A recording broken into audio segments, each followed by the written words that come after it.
It's not quite the Loch Ness monster, but it's still an impressive specimen. The skull of a pliosaur, a reptile predator that terrorized the oceans approximately 150 years ago, was extracted from the cliffs of Dorset's Jurassic coast, news.com has learned.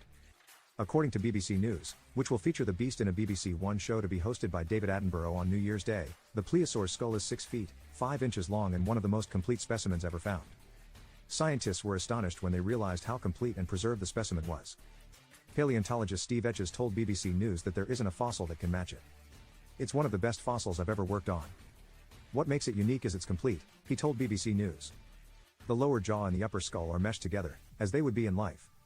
Worldwide, there's hardly any specimens ever found to that level of detail. And if they are, a lot of the bits are missing, whereas this, although it's slightly distorted, it's got every bone present. At 6 feet 5 inches, the pliosaur's skull is longer than most humans are tall, unless they're professional athletes. According to the Daily Mail, the pliosaur was known as the apex predator in the ocean. The animal would have been so massive that I think it would have been able to prey effectively on anything that was unfortunate enough to be in its space, Andre Rowe, a paleobiologist from Bristol University, told BBC News. The specimen shows off the pliosaur's 130 massive and razor-sharp teeth.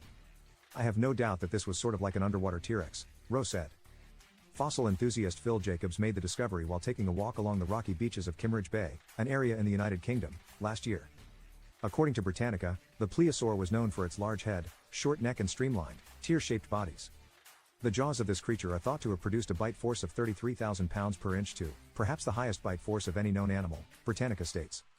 Another impressive fossil was unearthed recently, news previously reported. Scientists have unearthed the fossil of a juvenile Gorgosaurus, a not-so-distant relative of the famous T-Rex, with its fossilized last meal somewhat intact. That discovery was made in the Alberta province of Canada. Gorgosaurus and the feared apex predator Tyrannosaurus rex both belong to the carnivorous group of dinosaurs known as the Tyrannosaurs. While it is known that the adults of their species hunted and ate larger vegetarian dinosaurs known scientifically as megaherbivores, the diet of the juvenile carnivores is largely unknown. However, the latest findings, which have been published in the journal Science Advances, have provided some amount of insight into the matter, suggesting they ate small, bird-like dinosaurs scientifically named Cydipeps elegans.